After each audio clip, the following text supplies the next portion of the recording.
For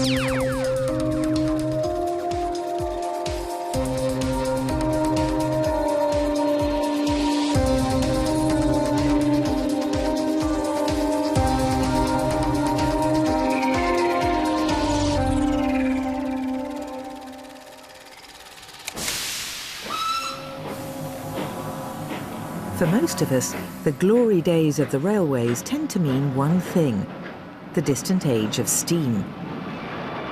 The record-breaking express trains, the silver service, the glamour, the romance. We can get misty-eyed when we think of steam, but those nostalgic puffs of smoke have clouded out some less romantic realities. Very, very grimy. Looked as if they were going to break down any second, and sometimes did. You used to sit on the seats and you'd sink into the seats. As you get older, you think, well, maybe that wasn't quite so comfortable. If you put your head out of the window, you would get a piece of grit in your eye, which would come out of the top of the chimney of the locomotive and would come whizzing down the side of the train. Keep your eyes still. There it is. Yet there was another golden age, one less well known. When the nationalised British Railways replaced steam with modern engines, a new railway was born. It perked things up for passengers. It not only provided more comfortable, faster travel, but it also said something about the railways. It said, this is a modern way to travel. It made groundbreaking technological advances. We were doing things on a daily basis that had never been done before anywhere in the world. And British Rail became a world leader. Outside of Japan, it was the most frequent and reliable high-speed line in the Western world. Shortly after nationalisation, a film unit had been established to capture the optimism of the nation's railway. With the departure of steam, its filmmakers came into their own, promoting the new age of the train. They made films which were seen by a wide public and enjoyed by a wide public and were of a high quality and were respected and well regarded in the film world. These films document how British Rail left Victorian engineering behind to give us our first generation of high-speed trains. They even show us how to drive one. I'm experiencing wheel slip. I'm correcting it. I'm back to normal running. Everything's okay. The modern railway had a lot to be optimistic about. The glory days of steam were over, and the golden age of British Rail had just begun.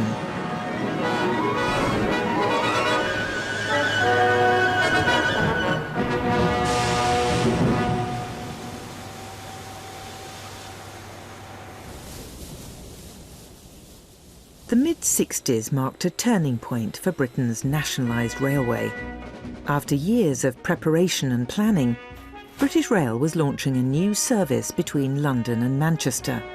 For the first time, a clean, fast train with all the mod cons would depart at the same times every hour.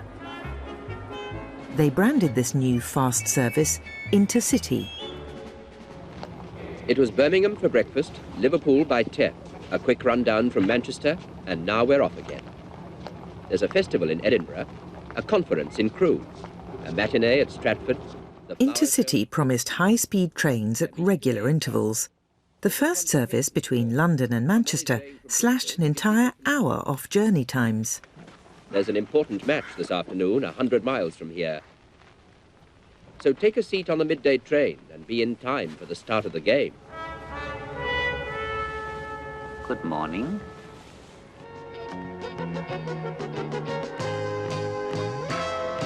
The hub for all these innovations was the modern, sleek new Euston Station, which was completed in 1968. When I first visited the new Euston, I was so pleased to see a brilliant train describer split up very clearly with lit panels, arrivals, departures. You knew exactly where to go. And then beyond the board were the platforms, numbered logically.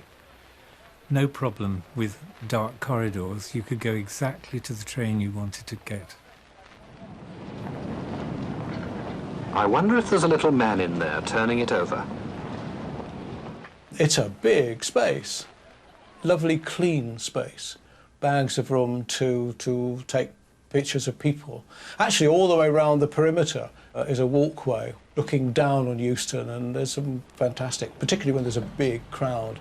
It's very impressive.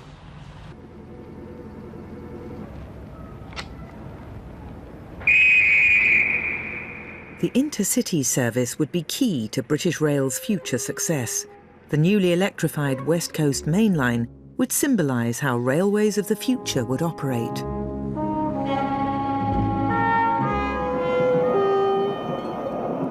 Out of the melting pot came a brand new electric railway, using a 25,000-volt supply straight from the national grid.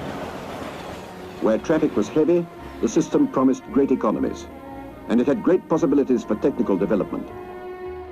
The London Midland electrification scheme was almost a totemic project for British Rail, and was seen by management as their means of dragging the railway into the 20th or 21st century even. It did result in a massive increase in passenger numbers. Passengers in Preston, Crewe, Stafford doubled in an 8-month period.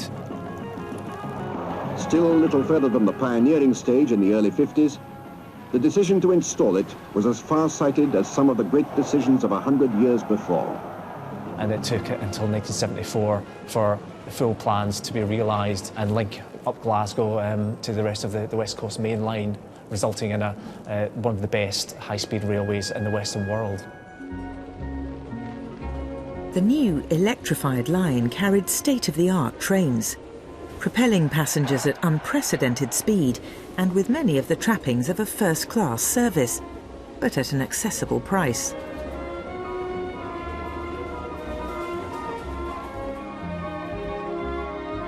It did 100 miles an hour. I remember flashing past the M1 at Watford Gap with all the other traffic slowly moving along. Cars really couldn't do much more than 70 miles an hour in those days. With this bright blue electric locomotive hauling us in front and getting to Manchester in not much more than 2 hours. It's not a lot less than that today, actually. The new, fast, streamlined intercity services were a far cry from the worn-out system Britain had inherited after the Second World War.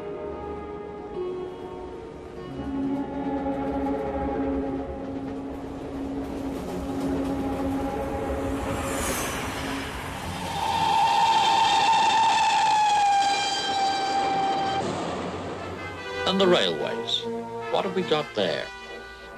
Operated for more than 100 years without a break. Feeding a war machine for 6 weary years without adequate renewals and repairs that left them as tired as the rest of us. A wonderful but complicated heritage that could do with a bit of sorting out. The railways were in a desperate state. They had been heavily used in the war and required a large amount of investment. It was felt that only the state would be able to carry that out. In 1947, by Act of Parliament, Britain set up the British Transport Commission. Its task? To make all transport work as one. The Transport Act was revolutionary. The existing railway companies would be nationalised. This new venture was called British Railways. Like many nationalised industries, it established a film unit, British Transport Films. And one of the thoughts they had was that if they've got all this work to do, how are we going to communicate it? One of the people that was a shining light in all that was Edgar Anstey. He worked with John Grierson in the 20s and the 30s, so he was a very, very experienced director-producer. Nothing left BTF without his approval. Broadly speaking, they were focused on 3 main patterns of activity. The first was to promote the use of the transport network initially and latterly just British Rail to its customers, the general public, and hence why so many travelogues were made about various locations around the UK. My doctor once said to me, "There's nothing wrong with you that a blow on the coast won't cure." And I was never quite certain whether he meant the great open spaces of Blackpool Sands where a man can be close to nature, or the challenge to adventure of the great trackless wastes of Southport. Secondly, the use of film for internal communication purposes, in other words, to update staff on new technology, changes in working practices, training issues, etc. You need a good sense of speed and timing to work this efficiently. Modernisation in railways means looking at all the old jobs and seeing where modern engineering and science can be brought in to give them a new look. And thirdly, to communicate both to the general public and to the staff a general sense of the momentum of investment in and development of British Railways, particularly on the technological side. British Transport Film's initial task was to explain to the public how a disparate and disconnected railway could be integrated into a unified transport network. The film was simply called Transport. It explained that prior to the war, Britain's railways were operated by 4 major companies: the Southern, London and North Eastern, Great Western and London Midland and Scottish Railways. And big and powerful, the railways had moved on into other fields. Docks, steamships, hotels. British Rail inherited an awful lot. There were hotels, there were ships that ran across to Ireland and across to France. They inherited several 100,000 horses, for example, so it was a huge enterprise. Schemes are made for people, not people for schemes. We like things that way round, and that way takes time. The film has a very sober series of points to put forward to the public, and it's made in a classical, almost a wartime documentary film style. But it also got a sort of softer edge to it as well, particularly in the use of various voiceovers, which were often quite quirky. You wouldn't think that little boards like this could upset all that, would you? And thereby hangs another part of the tale. And that sort of slight edge of eccentricity is often to be found later in British transport films. The films were made to a very high technical standard. Some even achieved a cinema release, although many more were likely to be seen at the Village Hall rather than the Picture House. Stemming right back to the 1930s, British documentary always made great use of what we call the non-theatrical market. This was where women's institutes, engineering clubs, user groups had their own screenings as part of regular meetings. And we had a fleet of vans with projectors and projectionists. Any organisation could write to us. I mean, if they wanted a film show, if they didn't have their own projector, we would supply one. When I was at school, they had access to the British Transport Library, I suppose. I mean, there was everything from the railways, changing points, there was one on the motorway on the M1 and stuff like that, so it was quite varied for those films. Produced to promote the railway, it's not surprising these films tended to have a rose-tinted view of train travel. What they show us now is that in the 1950s, British Railways was still somewhat stuck in the past. As the rest of Europe electrified their main lines, we were still investing in steam locomotion. Well, basically, the 1950s railway was very similar to the 1890s railway. The engines had got bigger, the trains had got bigger, they went a bit faster, but it was basically still operated in exactly the same manner. Today, steam billows with nostalgic value, but for commuters then, the experience was very different. There seemed to be a layer of dust on everything, on the seats and on the windows that you could barely see out of. These very noisy and very dirty steam engines that seemed to be attached to the front of them. I think I was sort of vaguely repelled by them.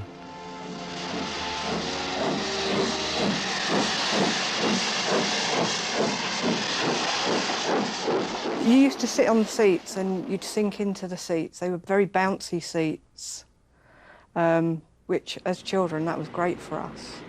But as you get older, you think, well, maybe that wasn't quite so comfortable.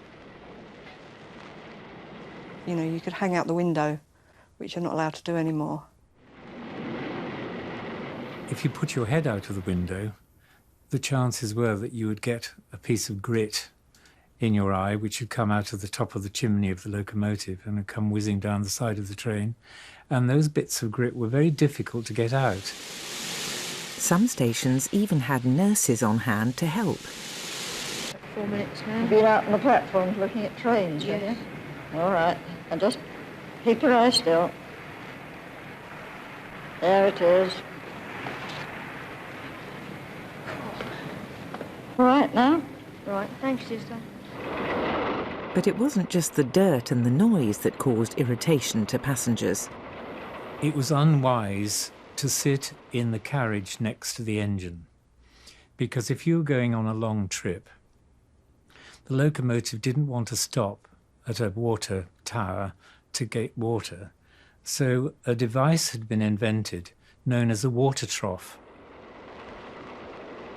Now, if the driver had instructed the fireman to drop the scoop underneath the tender, as the train went along, the water rushed into the scoop, up into a dome on the tender, but as soon as the tender was full, all the water came spurting out and in through the open windows of the carriages if anybody had been foolish enough to leave them open. In 1955, engineers were commissioned to design a new generation of locomotives, with engines powered by diesel and electric. The age of steam was coming to an end. One of the first of the new diesel trains would be for first-class passengers only. A luxury service designed to bring glamour back to the tracks. It was called the Blue Pullman. The Blue Pullmans were very striking because they were a totally different shape from anything that had gone before. It was so modern, with newly designed cutlery, glass, porcelain. It was very luxurious. The driver was told to wear a white coat and a white hat, rather like a Wall's ice cream man. The Blue Pullman was aimed at business travellers. Revenue from premium ticket prices would go to fund improvements elsewhere in the rail system. As far as the Blue Pullman's concerned, I was never rich enough to travel on it.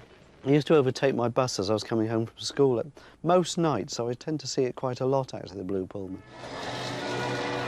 I got the impression, looking through the windows, that everybody was dining on tablecloths, all looking very comfortable. It looked extremely swished. People let out a whoop in the train when it was discovered that we were doing between 85 and 90 miles an hour.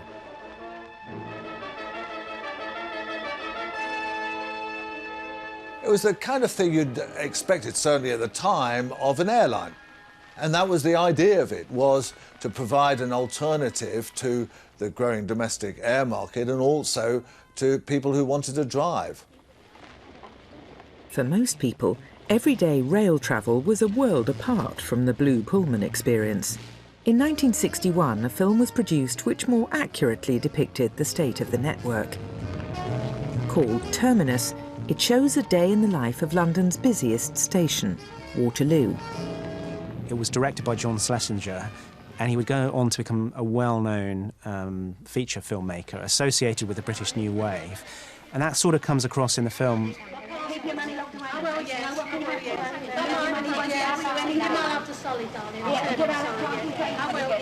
Terminus was a high watermark for British transport films. It won a lot of awards from people who had never really particularly admired British transport films before, because British transport films, although very well regarded, they were certainly never particularly fashionable. And Terminus feels like a much more contemporary statement about the 1960s. Don't forget, Paul, it's your time. Remember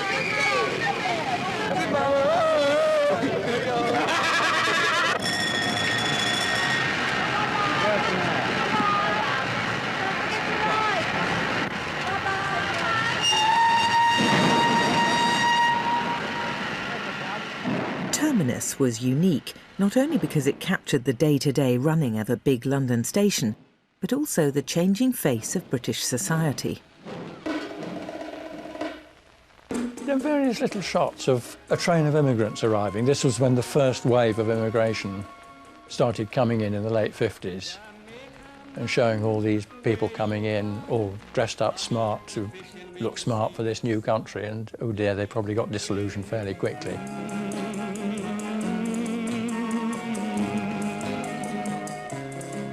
Jamaica, Jamaica mine, Jamaica.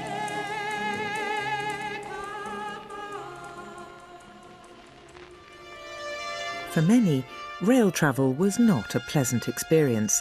With dilapidated stations and ageing trains, passenger numbers were down.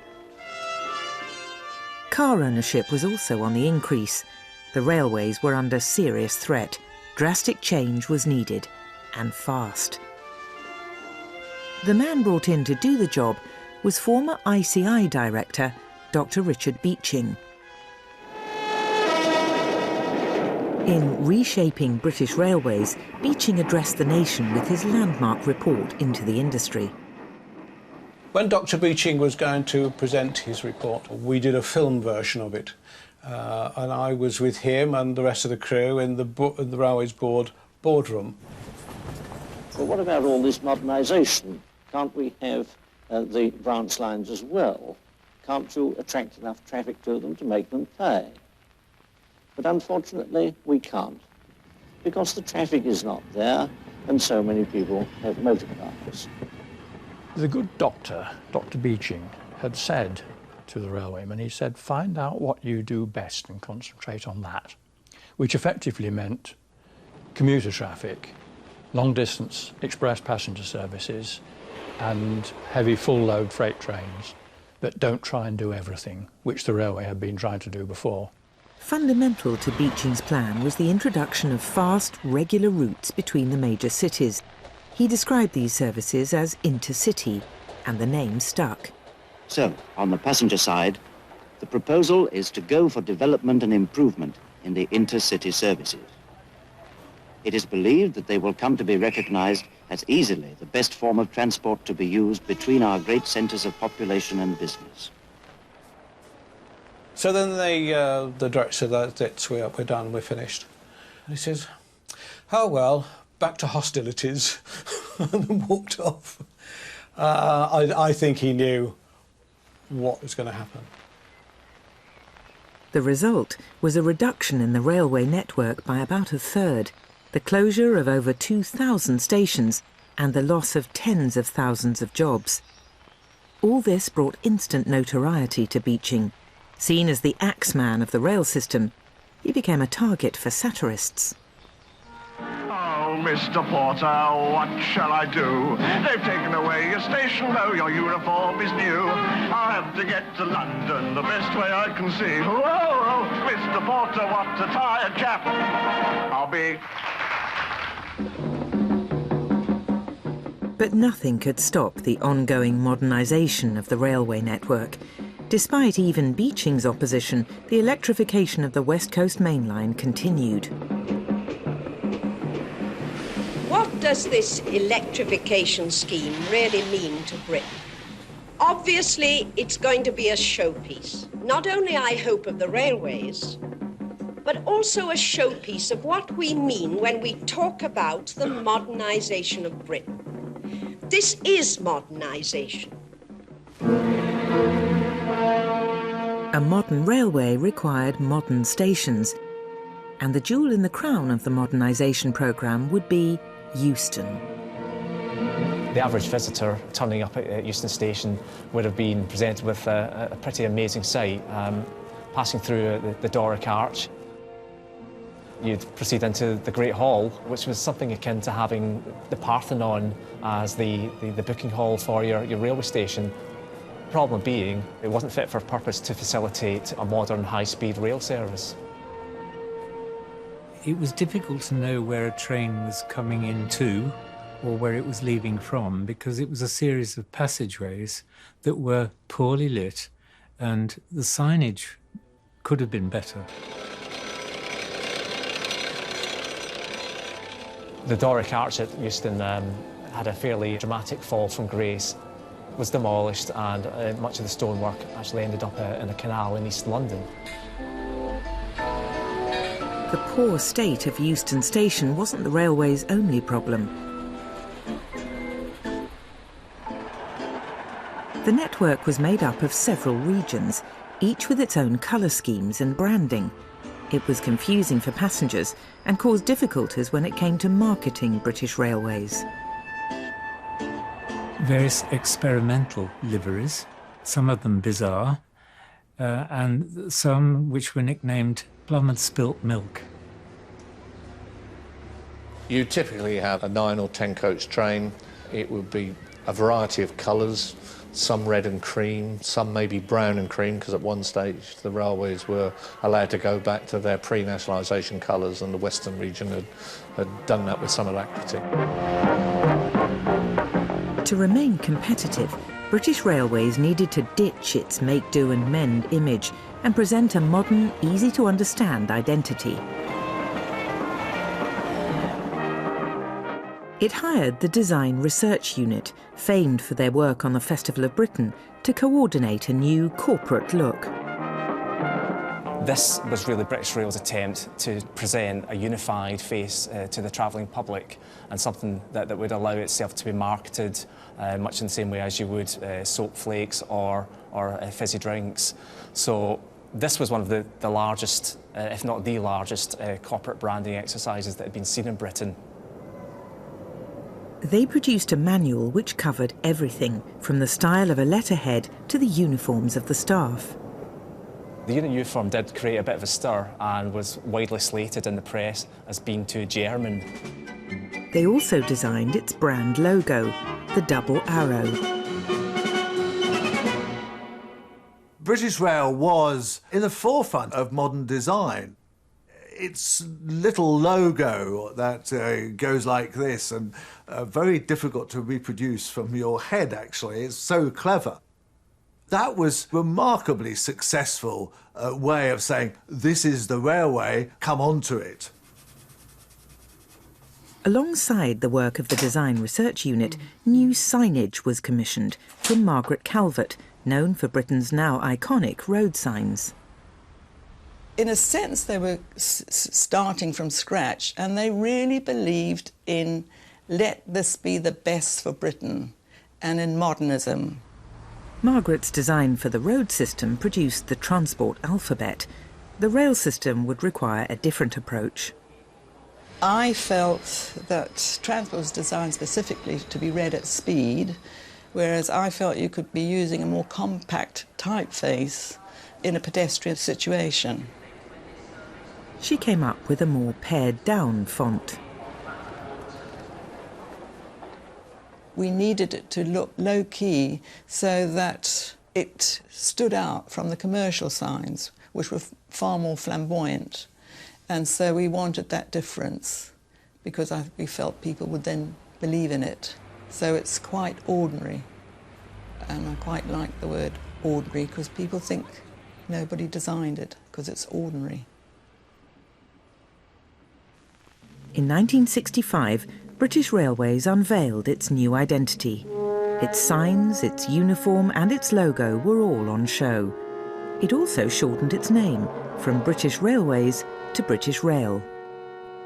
3 years later, in 1968, the new Euston Station was opened.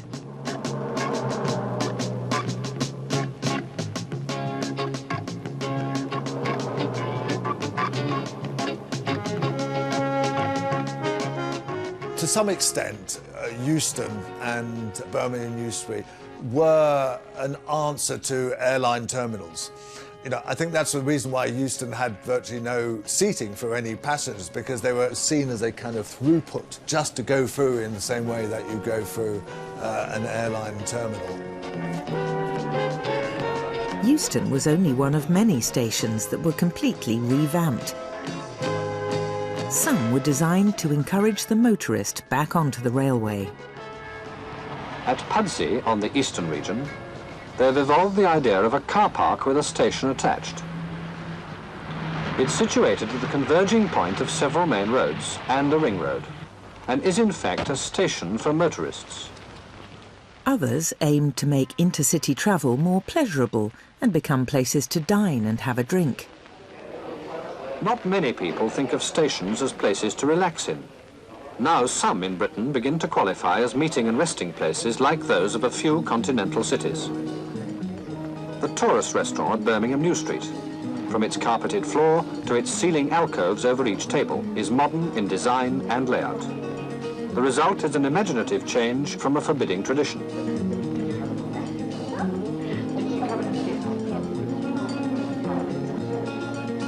The tables have been arranged alongside a series of passageways, from which the waitresses serve and along which they may be summoned by a coloured light system. A change from cricked necks and tortured faces. There was a burgeoning social movement of increased freedom, social mobility. Society was opening up, and I suppose British Rail really just tuned into that, and they provided the necessary social mobility in terms of a high-speed electrified railway for kids, essentially, to travel between Manchester, Liverpool, London, and to actually get involved in that exploding culture that was happening at the time. The new British Rail would be clean, fast and easy to use, the smoke and soot of steam soon becoming a quaint novelty. In 1968, Evening Star, the last steam locomotive built by British Railways, made its final journey. 2 years later, British Transport Films, with a little help from rail enthusiast and poet John Betjeman, were on hand to wave steam off. Why are we all so excited by steam? A boy's young passion, an old man's dream. Steam, steam, beautiful steam. We won't be so sorry to part with the lorry as now when we're parting with steam.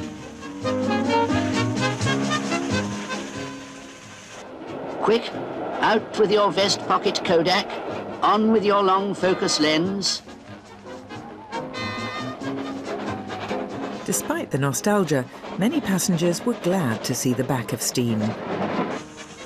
There had to be a last steam engine, and Evening Star was the last steam engine. Now we could all move on and look forward to what was coming in the future. It was very much moving from the old system to modernity, and modernity in those days was everything. A lot less nostalgia.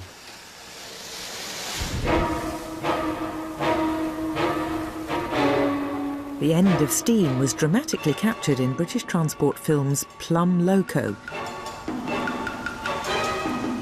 which shows locomotives being cut up, melted down and remade into wires.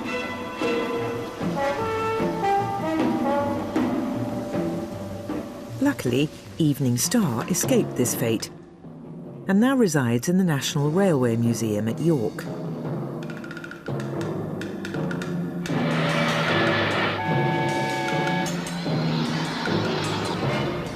British Rail had moved on. Although it continued to lose money, its passenger numbers were increasing. And with even faster trains on its network, the future looked bright.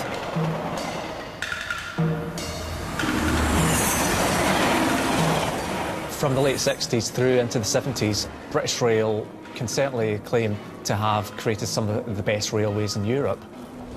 When the West Coast Main Line was fully electrified to Glasgow, outside of Japan, it was the most frequent and reliable high-speed line in the Western world. In reality, if the railways were going to compete with road and air travel, not only did they need to be much faster, they also needed to be at the forefront of technology.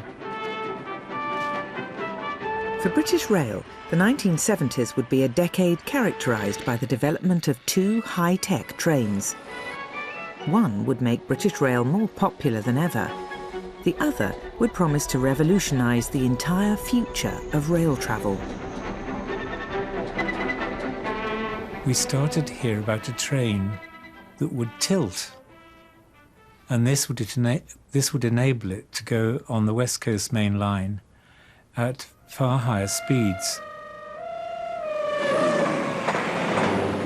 As British Rail was competing against cars and planes, it looked to those industries for inspiration and new ideas, much to the surprise of dyed-in-the-wool railwaymen.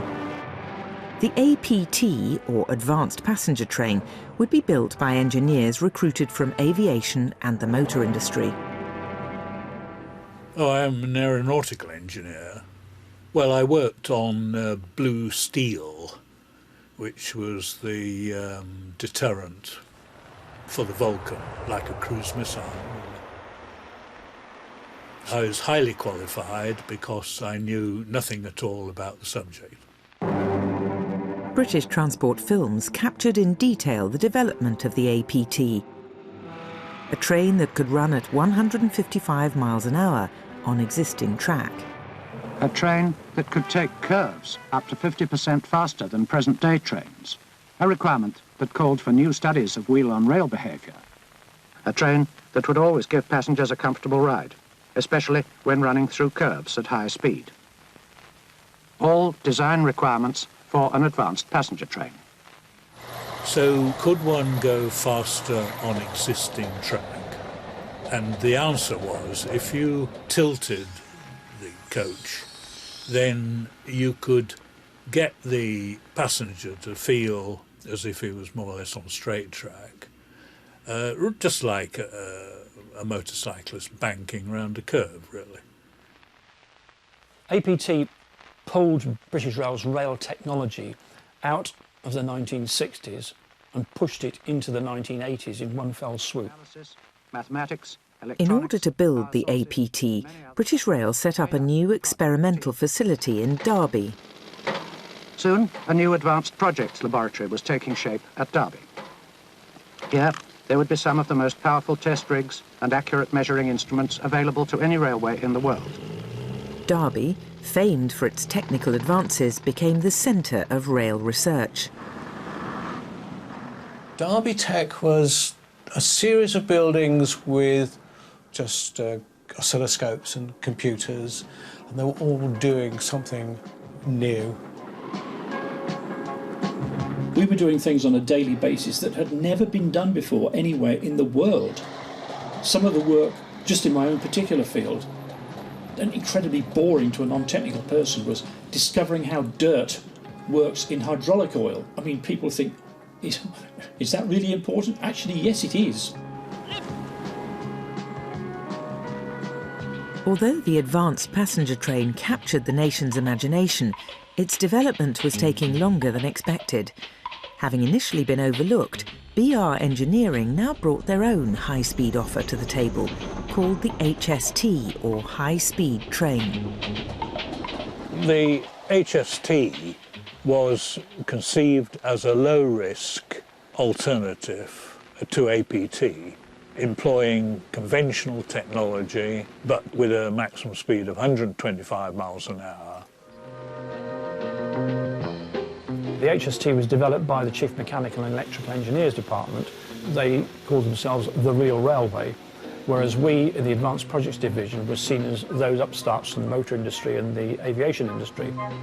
To say there was not a lot of love lost between us was a very true statement.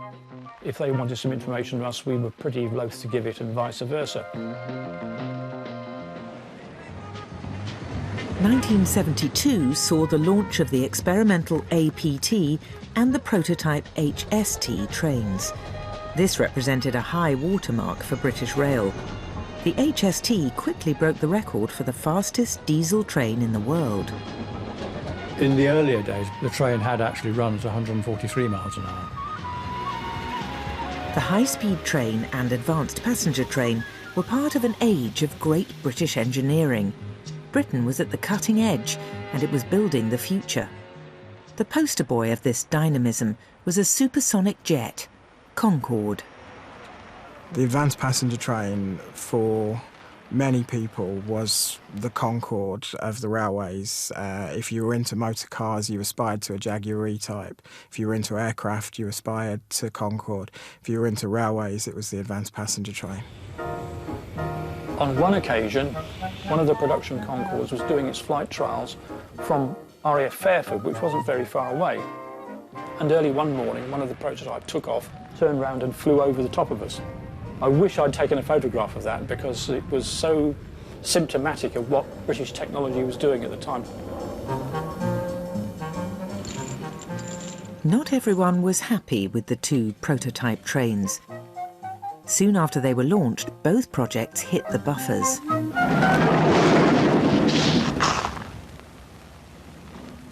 Built like an aeroplane and able to cruise at over 150 miles an hour, the Supertrain was shown off for the first time some 5 months ago. Since then, it hasn't moved from the sidings at Derby. ASLEF men have refused to drive it because, their union says, British Rail won't agree to higher pay for drivers. We had put the driver's seat in the middle of the cab. ASLEF objected to this because they were insisting on 2 drivers in every train.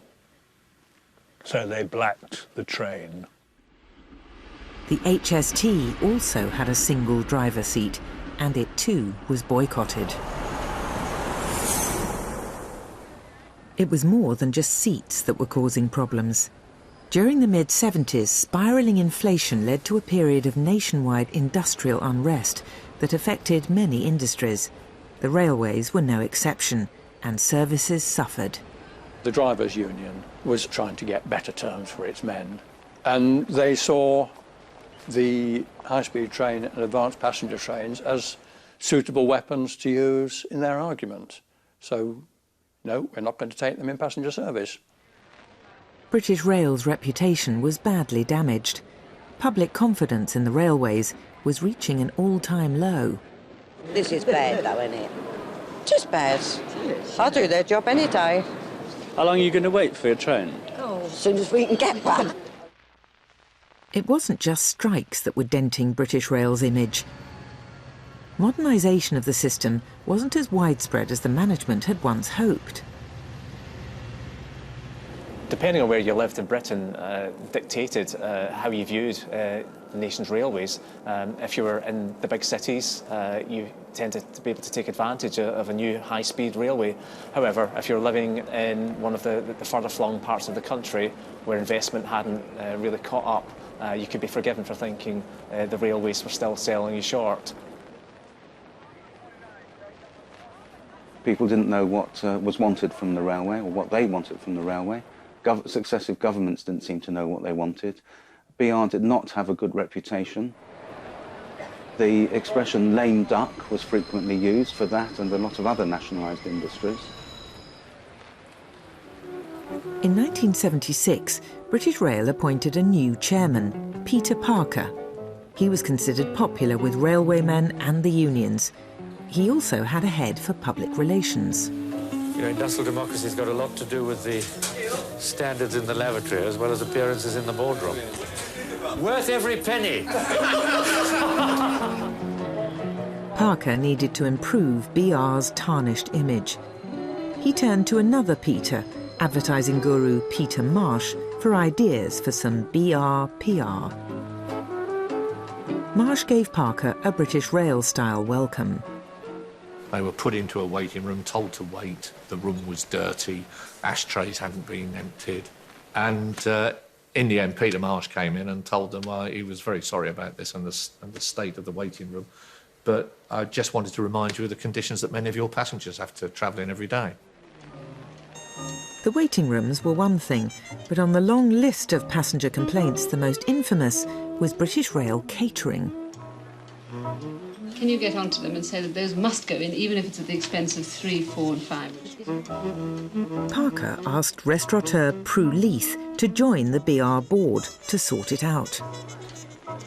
Talked about curly sandwiches. British Rail sandwiches were never curly because they were not left out in the open. They were soggy. They were wrapped up in plastic wrap. Plastic wrap was still quite new. The first thing I really wanted to do, because I'm basically a cook, is I wanted to make a decent sandwich. And I remember everybody saying, but we sell more sandwiches than anybody else in the country. And I said, well, I'm not surprised. That's all you sell. You only sell one sandwich. It's Mother's Pride bread, Kraft cheese slices, and Anchor butter. And they said, well, those are the most popular bread, the most popular cheese, and the most popular butter. Of course, it's the best.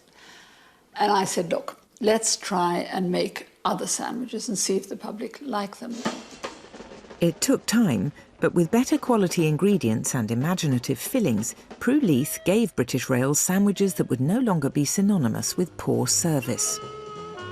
But I always resented the sandwich story because people always, the press particularly, always talked of me as the woman who changed British Rail sandwiches.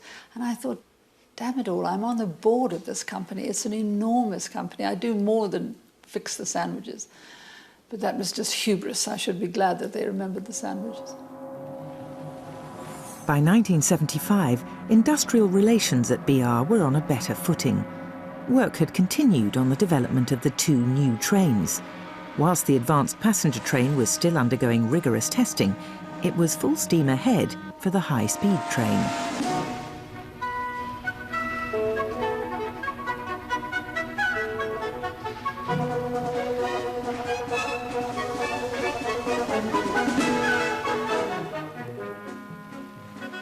Working with the unions, the HST power car had been redesigned by Kenneth Grange to accommodate 2 drivers.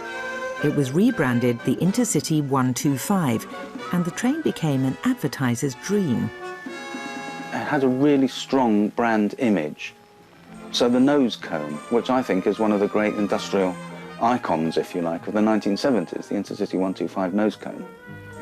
British Transport Films produced a film that followed the journey of the Intercity 125 from its prototype to passenger service. With a specially composed musical score, it was called Overture 125.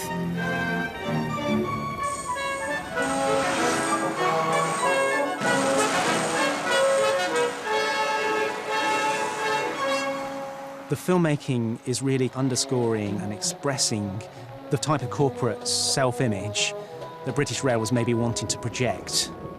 It isn't this huge lumbering empire necessarily. It's cutting edge, it's efficient, it's fast, but it's also really pleasant. It's really good at what it does. On the inaugural passenger journey from Paddington to Bristol, it arrived 3 minutes early and was an instant hit. And they started to be introduced between Edinburgh and King's Cross, Paddington and Bristol and the West Country. And the people, the passengers, took to them immediately. British Rail's new express is wooing passengers with high-speed technology outside and in. Automatic doors became immediately popular today. Good morning, ladies and gentlemen. There's air conditioning, double glazing, and even second class gets wall-to-wall carpets. And in the bar they serve draft beer, the only train in Britain that does. Rail officials are hoping this train will win the passengers.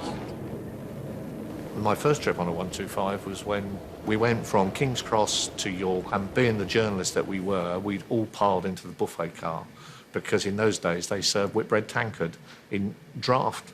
So we'd all got pints of Whitbread tankard on the bar, and they put the brakes on to do an emergency stop at 125 miles an hour to a stop. And it did, and not a drop of beer was spilled.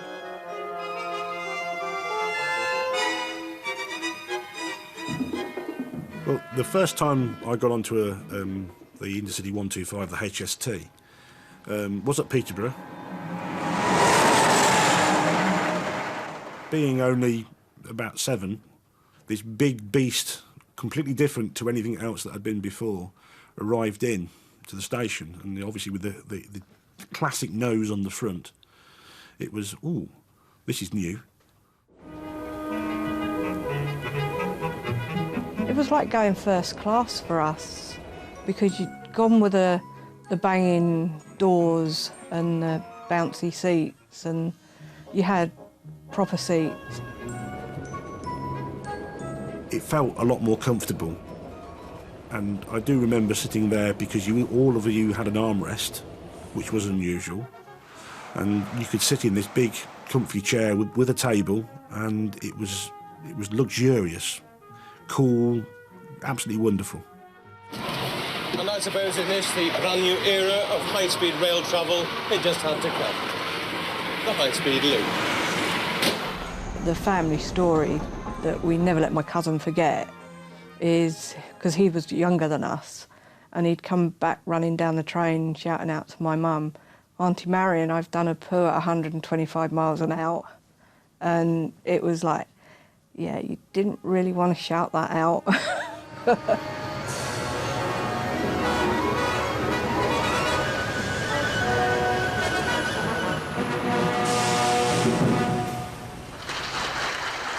BR had given Britain record-breaking high-speed trains at a price that most could afford. Passenger numbers rose dramatically. On top of this, a study in 1981 by Leeds University found that not only was it the cheapest, but after Sweden, British Rail was the second most efficient railway in Europe. BR was getting it right, it seemed. The 1980s really did look like being the age of the train. And the advanced passenger train was yet to come. What I was aware of at the time, perhaps there was an impatience with the slow development of the APT. And Intercity 125, or the high-speed train, was really only ever meant as a stopgap. Having undergone several more years in development, 1981 saw the APT make its first trip. And with the success of the Intercity 125, British Rail's public image had never been better. The central station in Glasgow this morning before 7. 250 passengers, mainly railway enthusiasts and journalists, board a shortened experimental prototype APT, British Rail's cut-price answer to France's new high-speed train. Of course, 6:30 in December, it was pitch black.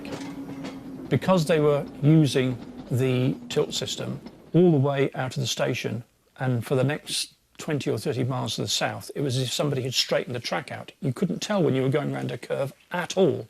And I was so impressed. The guys had done a really good job, and it was just like travelling in a straight line. And by daylight it's well past Carlisle and Penrith, over Shap's Summit and down the Lune Valley. The fast and smooth acceleration, the revolutionary suspension, the lightweight construction, aerodynamic shape give little sensation of speed. However, we got a bit further south when the sun started to come up, and you could see the horizon going up and down as the train was tilting, going into corners. And at that point, a lot of the people started to get, quote, tilt sick, unquote. It was significant that the greater majority of the passengers who were suffering from tilt sickness were the media representatives who the previous night had been in a bar in the hotel being entertained by British Rail. So you can draw your own conclusions from that. But the train did very, very well, and that first southbound run down to Euston was fault-free. Because it runs on conventional track, it hasn't needed the £850 million spent by the French on their high-speed train track. Even so, the APT has taken 13 years to get from the drawing board to Euston Station, largely because only £37 million has been spent on it. The train earned the reputation for tilt-induced nausea, but that was the least of British Rail's worries. 2 days after its initial journey, the train broke down. The first sitting for breakfast should have been served at 125 miles an hour, with the train's tilting system smoothing out the curves in the track south of Motherwell. In the event, not a drop of tea or fruit juice was spilt, because for 40 minutes the train didn't move. And 2 days after that, it failed to reach its destination once more. And we slid out of Glasgow on time at 7 o'clock. But after only 8 minutes, the lights flickered and dimmed, and APT coasted to a shameful halt. It was put into service too quickly. If it had been allowed to be developed by the engineers over a reasonable timescale, it would have been more reliable. It wasn't just the advanced passenger train that was in trouble. In 1982, British Transport Films was disbanded. There was no longer an appetite for this type of corporate film. These films, they are selling modernity, and they're telling a big story about investment and technology change and a progressive move forward. And yet the irony is that, you know, they themselves become a kind of obsolete part of the railway system, which then gets discarded in the early 1980s. One of its final films, Round Trip to Glasgow, was designed to hit back at the advanced passenger train's bad press. Smooth, quiet, and an altogether delightful experience. Everything that the developers and designers have told me the train should do, It does appear to do, and does it exceptionally well. I'll be in Euston a little over 4 hours after leaving Glasgow Central. And that's got to make this a train very much worth taking.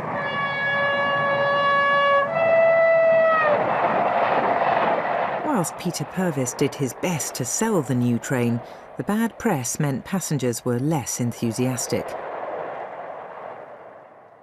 Only 3 trains were manufactured, and in 1984 the entire project was scrapped. It was rather sad to see the pictures in the papers of the trains being scrapped.